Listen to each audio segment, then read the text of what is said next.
بسم الله الرحمن الرحيم وصباح نمو جمعة أفر يتبنك بشا فبراير سنة لبكون لباتنية شن أو كوباغن شن يتبنك بشا شعبان سنة كون أفر بقول أفرتنية لح تاريخ دي هجرية كسو دوادا مركله إيا برامجكي حلشة وراركا أو أن إذي كوها إنه warbixin iyo falanqayn aynu ka diyaarinay waxa dunida carabta iyo dunida muslimkuba ay kaga jawaabi karto Donald Trump qorshihiisa uu ku maagan yahay in dadka Falastiiniinta laga barakiciyo Mareykanka Gaza haddaba suurtagal ma tahay Trump oo isleh Israa'iil u hiile in xitaa ay sabab arrintan u noqoto inuu xukunkiisa ku waayo ama saameyntii Mareykanka ee gobolka Bariga Dhexe ay ku timaado isbedel weyn waxaan idin tusi doonaa meelaha ugu muhiimsan ee saameynta Mareykanka ay ku imaan karto waxa laga yaabaa daawade inaad ku fakarayso arrintan waa arrin ku ah dhibaato dadka Falastiiniyiinta Carabta iyo dunida Muslimka laakiin tilaabooyinkan soo socda hadii ay dhacaan suurtagal ma noqon kartaa in Mareykanka arrintan xitaa ay dib ugu laabato oo gudaha Mareykanka isbedel iyo su'aalo ay ka dhaliso macluumaad arrimahan ku aadan soo dhawaada marka la daawadayaal si aad u hesho wararka barnaamijyada iyo macluumaadka aynu halkan ka soo gudbinayno haddii aad ku cusub tahay baraheena bulshada amaba horay aadan ugu xirnayn ku soo biir oo aanan ku mahadsantihiin daawashada barnaamijka wahagaag waxaynu la soconnaa labadii toddobaad ee la soo dhaafay dunida waxaa si weyn u haysta hadalka Donald Trump ee uu ku sheegayo in Mareykanka Gaza uu la wareegi doono Mareykanku mar waxa uu leeyahay dadka Falastiiniyiinta ayaan barakici doonaa oo wadamada Masar iyo Jordan ayaan doonaya halkaasi in ay ka degaan ama deegaan ay ka helaan Donald Trump wuxuu leeyahay Mareykanka Gaza waa meel aad u qurux badan waa meel xeeb leh waxaan ka dhisi karnaa goobo tamashile iyo dalxiiska loo tago waxaan ka dhigi karnaa meelaha ugu qurxoon adduunka mar wuxuu leeyahay waan iibsan doonaa oo waa la wareegi doonaa Mareykanka Gaza haddaba arrimahan diinma adag ayaa dunida muslimka ka timid gaar ahaan wadamada Carabta waxaynu la soconaa Mareykanku inuu xulafo leeyahay wadamada Carabta waxaan tusaynaa marka ugu horeysa qariirad muujinaysa saldhigyada Mareykanku uu ku leeyahay Bariga Dhexe oo intooda badan ah dunida muslimka tusaale ahaan wadanka Sacuudiga waa wadan si weyn xulafo u ah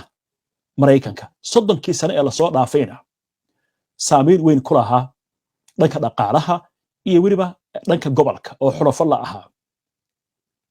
Sacuudiga ciidamo aad u fara badan ayaa degan oo Mareykan ah dhowr saldhig baa ku yaal 2500 oo ciidamo ah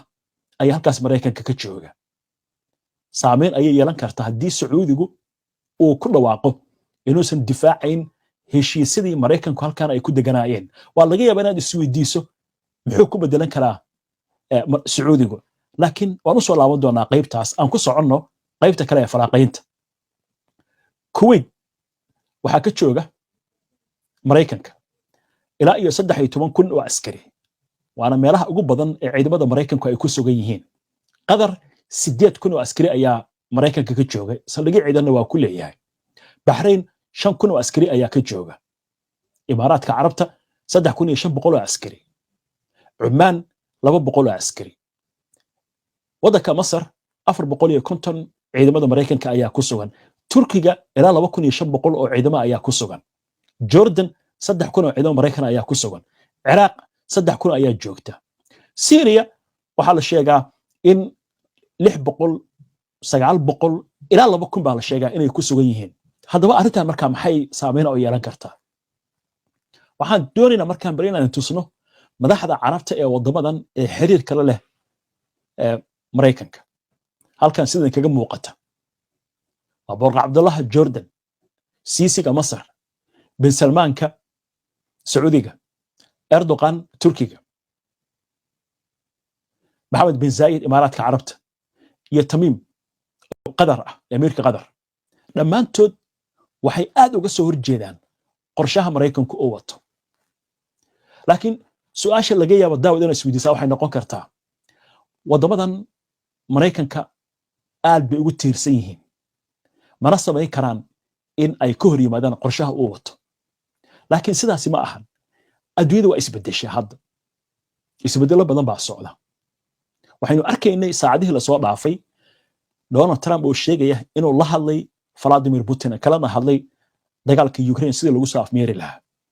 wax kale ma ahan Donald Trump wuxuu dareemayaa dhaqaale badan oo Mareykanku ay ku bixinayaan dagaalka Ukraine oo bilaayin dollar ah inaysan xitaa u suurtagelin hal gobol in laga qabsado Ruushka afartii gobol ee qabsaday Ruushku 2022 wali sidiisii ayuu gacanta ugu hayaa Ruushku 2014 jasiiradu la wareegay Crimea gacanta ku hayaa Ukraine awood ma leh NATO iyo Mareykankuna si kasta iskugu dayaan inay la dagaalamaan Ruushka Donald Trump wuxuu doonayaa inuu taa meesha ka saaro dhaqaalahan faraha badan ee kaga baxaya Mareykanka inuu joojiyo macnaheedu waxay ka dhigan tahay Putin dagaalkan lagamana guulaysan karo Mareykanku markaas wuxuu bidayaa heshiis inuu la sameeyo dhinaca kale aan ka eegno marka waxa qubradu ay leedahay dowladdan muslimka iyo hogaamiyaashan hadda aynu ka hadlayno haddii ay ku dhiiradaan oo Mareykanka ay yiraahdaan raali kama nihin barakicin dadka Falastiiniyiinta haddii kale xiriirka aan kula leenahay ee dhanka iskaashiga amniga ee gobolka ayaa halis galaya maxay ku bedelan kara ayaa isweydiinaya bal u fiirso Sacuudiga dhawaan heshiis ayuu la galay Ruushka waxay ku biireen wadamada Masar Imaaraadka Carabta iyo Sacuudiga BRICS ay ku biireen halkan waxa kaga muuqda hogaamiyaasha BRICS oo ay ku jiraan wadamo Carbeed macnaheedu waxay tahay Mareykanka lagu tiirsanaan jiray xagga amniga waxa yimid isbahaysi kale oo haddii wadamadan ay ku biiraan suurtagal ay tahay inay ka faa'iideystaan Sacuudiga waxay si cad u sheegeen in ay la xiranayaan Ruushka isfahan fiican ayaa dhexmaraya waxaana la filayaa Sacuudiga inuu martigeliyo kulanka dhexmari doona Vladimir Putin iyo waliba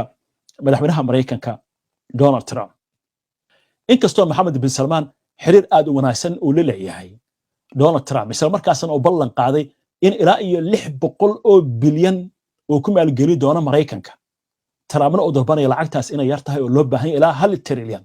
haddana Putin waa khiyaar kale u furan Sacuudiga iyo wadamada Carabta arinta kale ee muhiimka maxay noqon kartaa marka haddii Mareykanku uu ku adkaysto in uu taageero Israa'iil oo wadamadana ay dareemaan awoodda ay leeyihiin dadka arrimaha la fogora waxay leeyihiin waxay ku cadaadin karaan in qadkaas uu soo dhaafin Mareykanku haddiise laakiin ay midoobaan oo ay sameeyaan mowqif midaysan arrinta waxay ku celin karaan Mareykanka haddii Mareykanku uu waayo isbahaysigan iyo taageeradan dunida muslimka gaar ahaan bariga dhexe uu la leeyahay maxaa ku imaan kara waxa ku imaan kara su'aalo badan in la isweydiiyo gudaha waddanka Mareykanka oo ay ka dhashaan maxaynu ku bedelan karnaa arrintan ciidamadan faraha badan ee jooga gobolada wadamadaas dhaqaale badan ayay ku bixiyaan wadamada laftigooda dhanka shidaalka sidoo kale xiriir fiican Mareykanka uu leeyahay shidaalkii wadamadan uu ka soo qaatay ama uu ka soo gatay ayaa dib Mareykanka u farsameeyay haatan Yurub uu ka iibinaya sababtana waxay tahay waxa meesha ka maqan gaaskii wadamada Yurub ay ka heli jireen Ruushka Mareykankuna halkaas lacag aad u fara badan ayuu ka sameeynaya haddii marka Yurub ay ka soo horjeesato Donald Trump dabcan hadda aad bay u qaylinaysaa oo waxay leeyihiin waxa muuqata in Ukraine loo gacan gelinayo Vladimir Putin markaas waxay noqon kartaa su'aalo badan gudaha waddanka Mareykanka inay ka dhashaan oo ah intaan oo wadan oo xulafana la ahaa ku dhawaad 40 sano maxaynu ku bedelan karnaa maxay tahay danta ku jirta Mareykanka Gaza in Mareykanku uu la wareego ma dan shakhsi Donald Trump uu leeyahay ba mise waa danta Mareykanka su'aalahaas ayaa dad badan oo arrimahan ka faalooda waxay leeyihiin waxay keeni karaan xitaa gudaha Mareykanka inay ka bilowdaan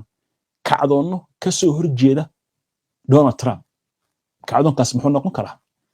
xilka xayuumin dooda inay yimaadaan banaanbaxay inay bilowdaan siyaasadda Mareykanka oo jaha weerarsan oo hadda la aaminsan yahay Donald Trump xitaa inuu meesha ka saarayo hay'adihii waaweynaa ee Mareykanka gaar ahaan xitaa waxa la leeyahay Mareykanka waxaa sii shiiqaya laamihii sirdoonka sida CIA oo kale waynu ognahay sidoo kale meesha inay ka baxday USAID hay-adda u qaabilsan Mareykanka arrimaha gargaarka waxaas oo idil marka laga hadlayo Mareykanka dib ayay ugu soo laaban kartaa arrintaasi waxa kale oo khubarada arrimaha militariga ka hadlayaan haddii Xamaas ay diido inay ka baxdo Mareykanka Gaza oo dadka Falastiiniyiinta ay diidaan inay baxaan Mareykanku ma ciidamo u diri karaa marka waxa la filayaa saacadaha soo socda in ay soo baxaan arrimo waaweyn oo ku aadan heshiiska xabad joojinta ee Mareykanka Gaza waxa kale oo la filayaa bishan dabayaaqadeeda kulan inay iskugu yimaadaan wadamada Carabta xilligan oo barnaamijkan aynu wadno waxyaalaha laga hadlaya waxa kamid ah sida loo dhigayo iyo siiqada loo dhigayo warmurtiyeedka ka soo bixi doona warmurtiyeedkaas wuxuu u baahan yahay isha in lagu hayo sababtu maxay tahay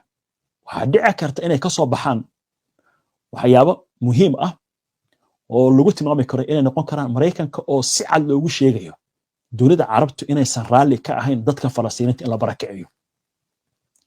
waxa la leeyahay way dhici kartaa wadamada qaarkood inay cagajiidayaan oo luuqadan adag ee la doonayo in lagu qoro bayaanka shirka ka soo bixi doona ay doonayaan inay khafiifiyaan turbaba waxa socda dadaal dhanka diblomaasiyadda ah xogayaha muuraha dibadda ee Mareykanka ayaa bariga dhexe imaanaya toddobaadkan arrimaha la aaminsan inuu imaanaya waxa kamid ah inuu isha ku hayo shirka dabayaaqada bishan ka dhici doona magaalada Qaahira in midnimo halkaas aan laga muujin laakiin waxa socda dadaal kale oo aad u fara badan aynu eegno dhinaca kale socdaalka uu ku tagay wadamada Asia madaxweynaha Turkiga Recep Tayyip Erdogan gaar ahaan safarkiisa ugu dambeeyay Pakistan uu ku tagay kii Malaysia uu ku tagay iyo kii uu ku tagay Indonesia inta waxay muujinayaan inuu jiro abaabul aad u ballaaran intaas oo wadan Erdogan uu tagay si weyn waxa looga hadlayay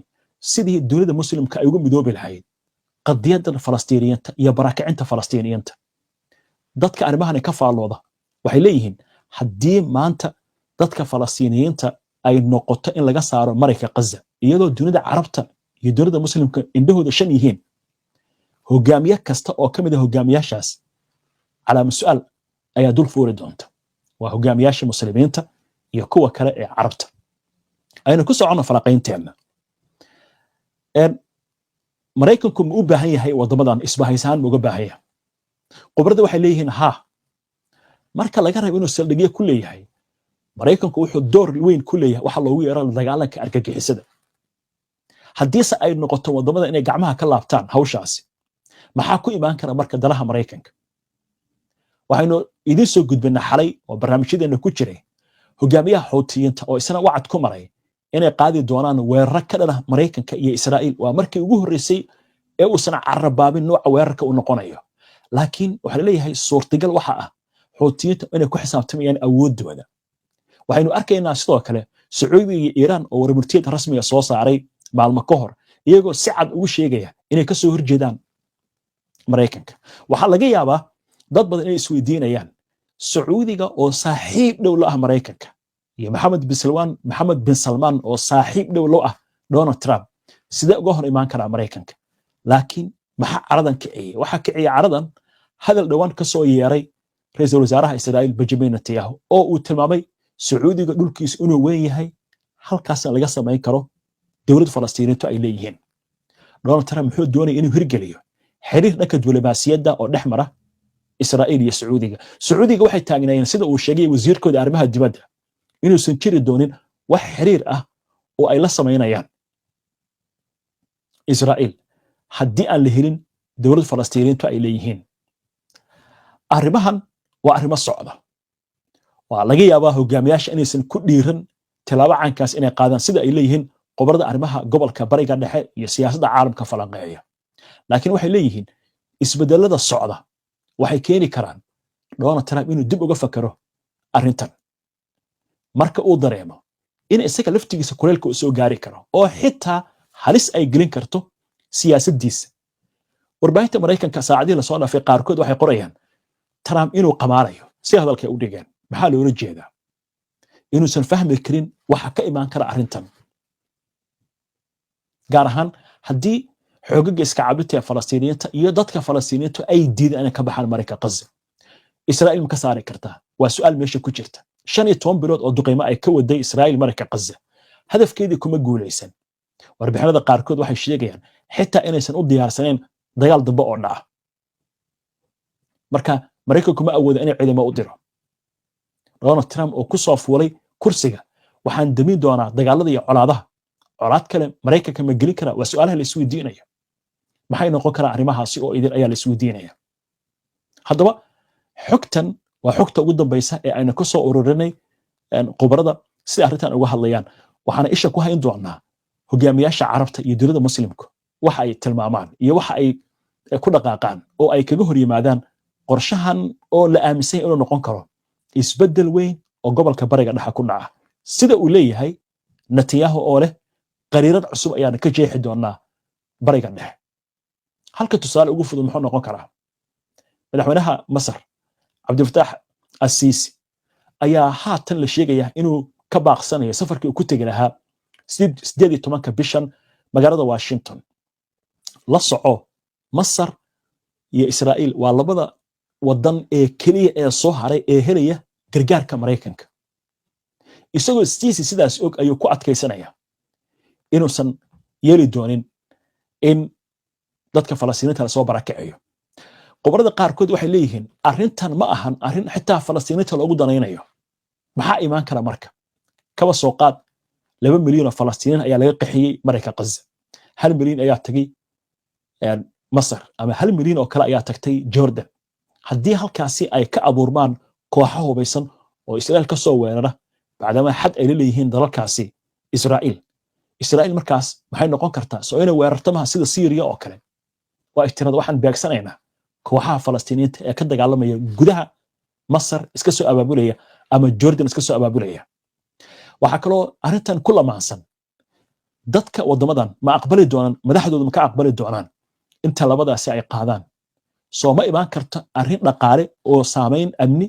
iyo mid dhaqaaleba ku keeni karta wadamada sida ay leeyihiin qubarada dhammaan arrimahan oo isaaran waxa leeyahay wax sahlan ma ahan in wadamadan ay yiraahdaan waxaan ku taageeri karnaa Donald Trump qorshihiisa uu ku doonayo dadka Falastiiniinta lagaga barakiciyo Mareykanka Gaza wixii ku soo kordhay arrimahan barnaamijyadeena dambe ayaan idinku soo gudbin doonaa haddii aan lahayn inta ayaan ku soo gabagabeynayaa barnaamijkan xulashada wararka oo gebihanba aynu ku falanqeynaynay arrintan waxa qubarada arrimaha militariga diblomaasiyadda iyo kuwa siyaasaddu ay ka yiraahdeen saacadihii la soo dhaafay barnaamijkan intaynu ku kulmi doono waxaan idinkaga tegayaa sidaas nabadgelyo jimco wanaagsan